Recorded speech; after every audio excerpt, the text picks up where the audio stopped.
In a world that constantly triggers our feelings, one truth remains.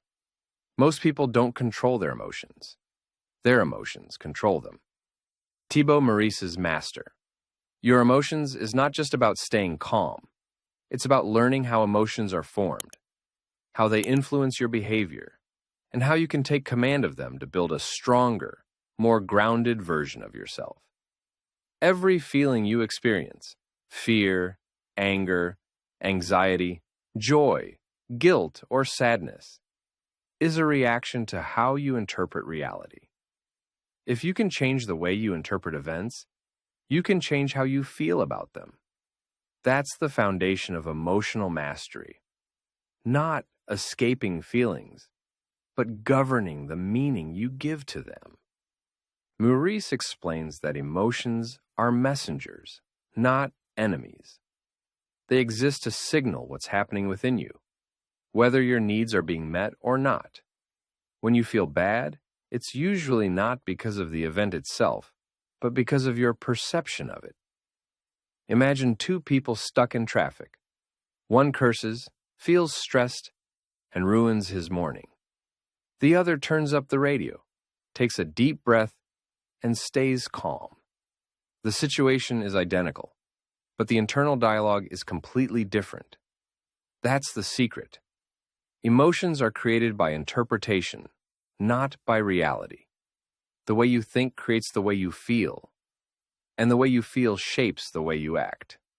That cycle, thoughts, emotions, behavior, becomes the invisible pattern that defines your life.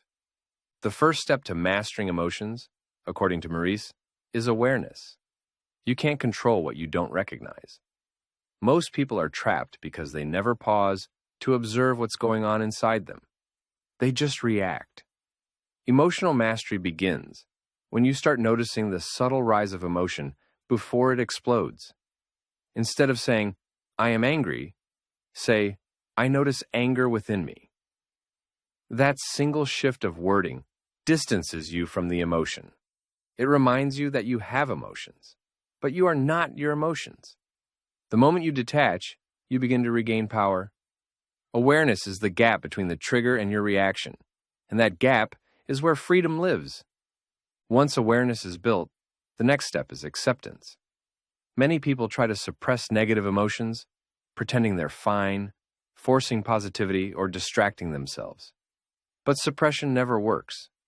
It only buries the emotion deeper. What you resist persists. Maurice emphasizes that to master an emotion, you must face it fully. When anger, fear, or sadness arises, don't deny it.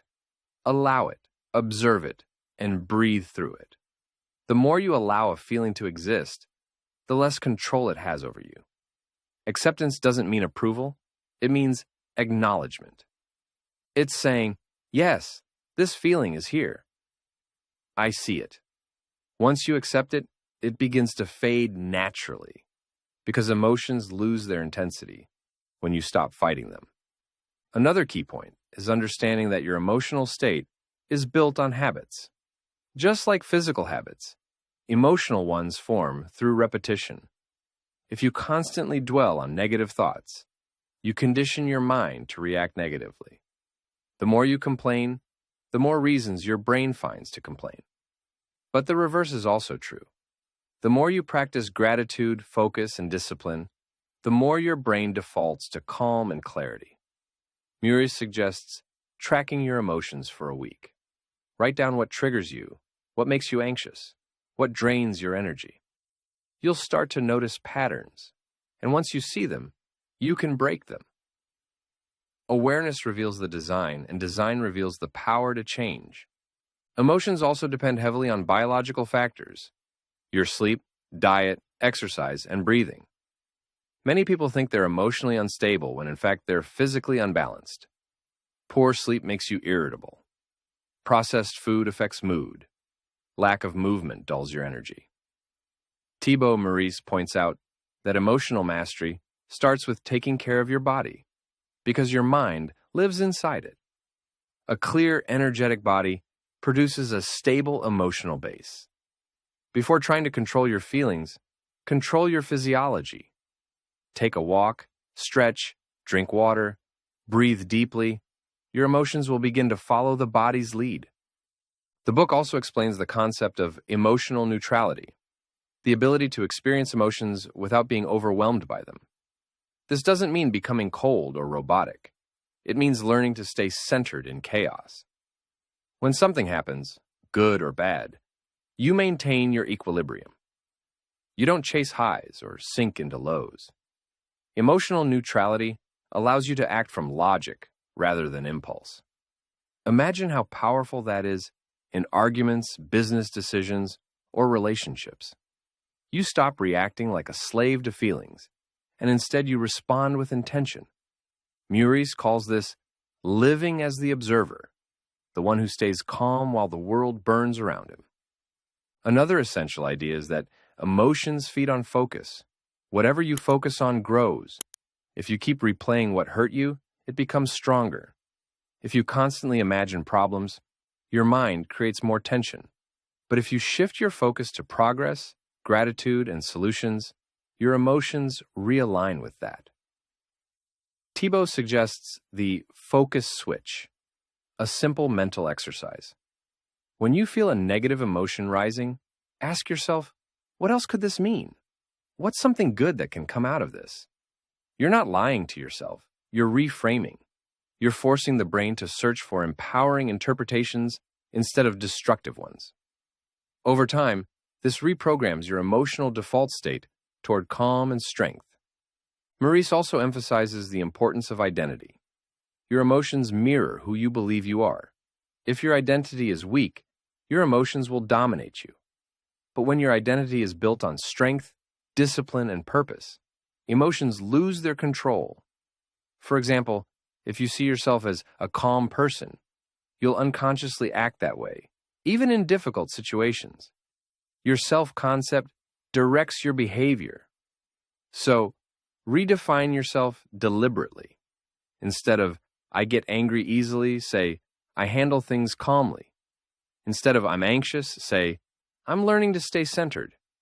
Words program belief, and belief programs emotions. Emotional mastery starts with identity mastery. The book also discusses emotional triggers, those moments when someone says or does something that instantly sets you off. These triggers reveal unhealed wounds, not external causes. When something outside you stirs anger or fear, it's a reflection of something inside that's unresolved. The solution isn't to blame the trigger, but to study it. Ask yourself, what is this reaction trying to teach me? Every trigger is a mirror showing where you still need growth. The stronger the reaction, the deeper the lesson.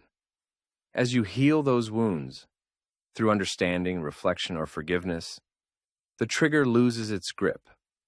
What once provoked you becomes powerless because you've outgrown it. Thibaut Maurice also teaches the 3 steps of emotional transformation: awareness, understanding, and replacement. First, become aware of the emotion. Second, understand the story behind it, what belief or expectation caused it. Third, replace it with a better story. For example, you feel jealous because you believe someone else's success diminishes yours. Once you question that belief and replace it with their success inspires me, the jealousy fades. The emotion changes because the story changes. It's that simple. Mastering emotions isn't about fighting feelings. It's about mastering the stories that produce them. At a deeper level, the book reveals that emotional mastery is spiritual in nature. It's not just about being calm. It's about freeing yourself from suffering. When you stop being tossed around by emotions, you rise above them. You start to live with intention, purpose, and control.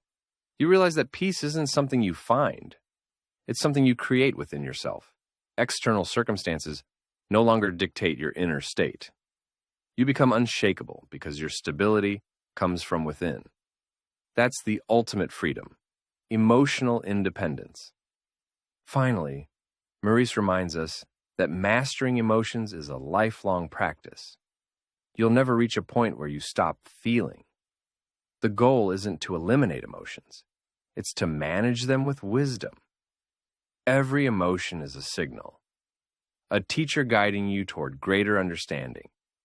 When you feel fear, it's asking for courage. When you feel anger, it's asking for patience. When you feel sadness, it's asking for acceptance. When you respond with awareness instead of reaction, every emotion becomes fuel for growth. That's how you master your emotions.